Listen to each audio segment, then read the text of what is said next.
Life of पाई 2012 में बनी एक हॉलीवुड मूवी है जो बेसिकली 2 घंटे की है। इसकी IMDb की रेटिंग है 7.9 जो कि बहुत ही ज़्यादा होती है। इस मूवी में टोटल 14 अवार्ड जीते थे और लाइफ ऑफ पाई की डायरेक्टर एंग ली को उस साल के ऑस्कर अवार्ड भी मिला था।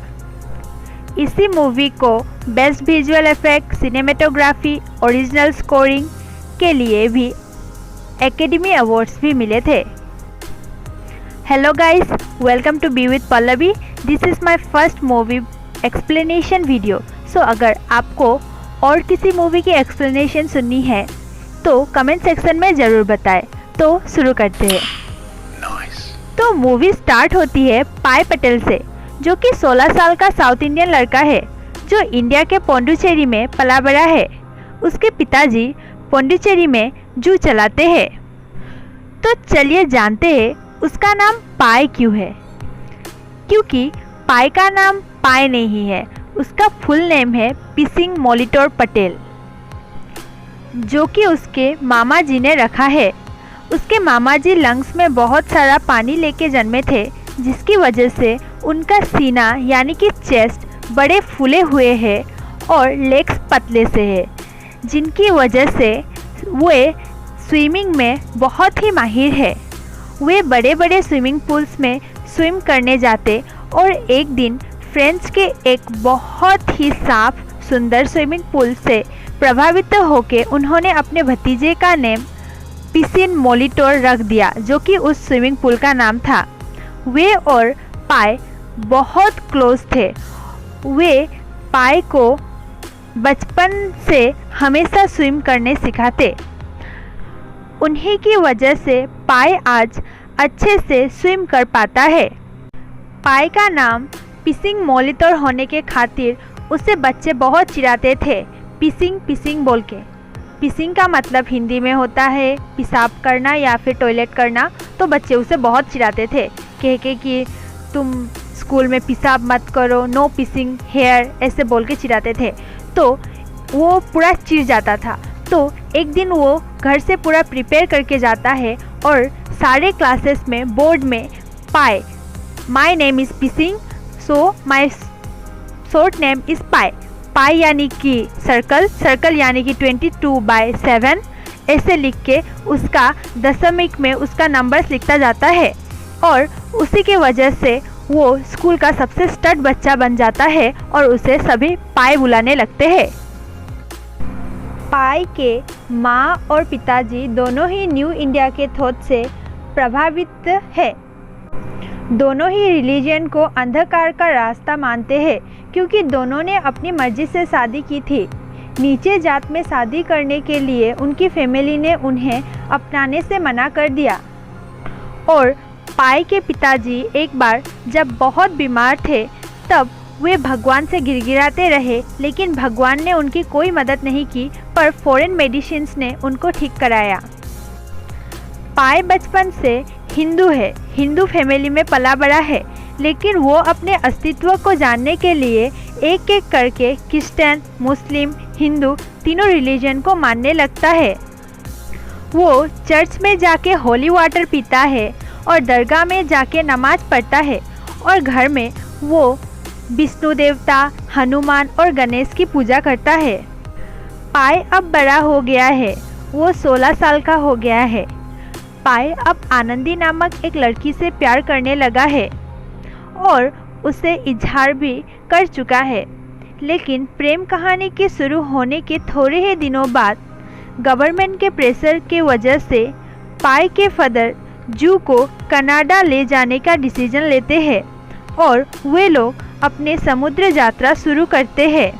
तो पाई आनंदी को एक लास्ट टाइम विजिट करने जाता है, लेकिन आनंदी उसे गुड बाय नहीं कहती है। समुद्र में रात के समय में पाई का बिग ब्रदर रवि उसके माताजी, पिताजी को और शिप के जानवरों को जिन्हें बेचने के लिए ले जाया जा रहा था, सबको तूफान का सामना करना पड़ता है। इसी दौरान शिप डूब जाती है और पाई अपने पूरे फैमिली को खो पड़ता है। पाई किसी तरह से अपनी जान बचाने में सक्षम होता है वो एक लाइफ बोट में कूद पड़ता है। पाई के साथ बोट में एक हाइना, एक जेब्रा जिसका नाम है ऑरेंज जूस, एक शेर जिसका नाम है रिचर्ड पार्कर तैर के चढ़ जाते हैं। हाइना पहले ऑरेंज जूस को और जेब्रा को मार डालता है। उसके बाद रिचर्ड पार्कर उस हाइना को मार डालता है। यानी कि अभी बोट में सिर्फ पाई और रिचर्ड पार्कर यानी कि वो शेर बचे हुए हैं।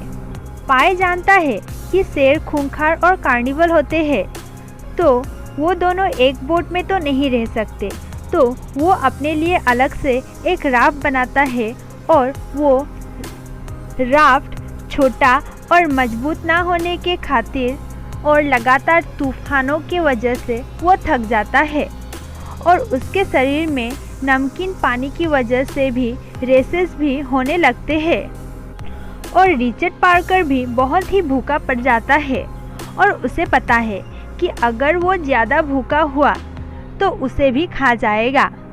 तो पाई रिचर्ड पार्कर को व्हिसल बजा के ट्रेन करता है और लाइफ बोट में अपनी जगह दखल करने को कामयाब हो जाता है और वो रिचर्ड पार्कर को मछली पकड़ पकड़ के खिलाता है और खुद भी खाता है। दोनों एक ही बोट के अपने अपने टेरिटरी में रहते हैं। इसी दौरान पाई और रिचर्ड पार्कर को बहुत सारे मुश्किलातों का सामना करना पड़ता है और दोनों को पीने के अनुसार काफ़ी साफ पानी नहीं मिलता है। कभी कभी तो दोनों को भूखा रहना पड़ता था और ज़ोरदार तूफानों का भी सामना करना पड़ता था। पाई कभी कभी कागज़ों में लिख के कैन में भर के समुद्र में फेंक देता था। एक बार तो ऐसा भी हुआ कि एक ऑयल टैंकर भी उन लोगों को बिना देखे गुजर जाती है। बावजूद पाई की चिल्लाहट और साइंस देने के बाद भी थोड़े दिनों बाद दोनों को एक आइलैंड मिलता है जहां बड़े बड़े जड़ों वाले पेड़ है और जहां बहुत सारे मीरकेट्स है। पर मीरकेट्स के अलावा इस आइलैंड में कोई और जानवर नहीं था। दोनों उस आइलैंड में हफ्तों रहते हैं और पाई वहां आलगे नाम के जड़ों को खाता है, नहाता है और रिचर्ड पार्कर मीरकेट्स को, और दोनों रात को बोट में जाके सोते थे। थोड़े दिनों में पाई को रियलाइज़ होता है कि ये आइलैंड कार्निवरस है। रात को ये आइलैंड अपने स्तर से एसिड छोड़ता है और जो भी स्तर में रहता है उसको डिजॉल्व कर लेता है। तो दोनों दूसरे ही दिन इस आइलैंड को छोड़ के निकल पड़ते हैं। इस बार फाइनली दोनों मैक्सिकन बीच में पहुंचते हैं। रिचर्ड पार्कर तुरंत ही बोट से उतर के जंगल की तरफ चला जाता है और पाई को कई लोग जख्मी देखकर ले जाते हैं और हॉस्पिटलाइज करते हैं। वहाँ 2 जापानीज लोग पाई को जहाज के डूबने के पीछे की कहानी पूछते हैं। पाई जब अपनी कहानी बताता है तो वो लोग यकीन नहीं करते हैं। तो पाई जानबूझकर एक मनगढ़ंत कहानी बना के सुनाता है जहाँ वो जानवरों की कैरेक्टर्स में इंसानों को फिट करके बताता है जिस पे वे लोग कोई शक करे बिना यकीन कर लेते हैं। अभी जब पाई इस स्टोरी को एक राइटर को बता रहा है तो पाई करीबन 25 से 30 साल का बड़ा हो चुका है और वो कनाडा के एक लेखक को ये स्टोरी बता रहा है। उसने मेक्सिको से हॉस्पिटल से डिस्चार्ज होने के बाद टोरंटो में रिलीजन एंड जूलॉजी में पढ़ाई की और आनंदी से बीच दौरान में शादी की और उससे 2 बच्चे हैं। अभी भी वो रिचर्ड पार्कर को कभी कभी बहुत याद करता है। तो दोस्तों, अगर कहानी अच्छी लगी हो तो ज़रूर लाइक कीजिएगा। आपके एक लाइक की वजह से मुझे और भी दूसरी मूवियों का एक्सप्लेनेशन बनाने में प्रेरणा मिलेगी। अगर आप अभी तक मेरे वीडियो पे बने हुए हैं तो thank you for watching. Bye bye, मिलते हैं नेक्स्ट वीडियो में।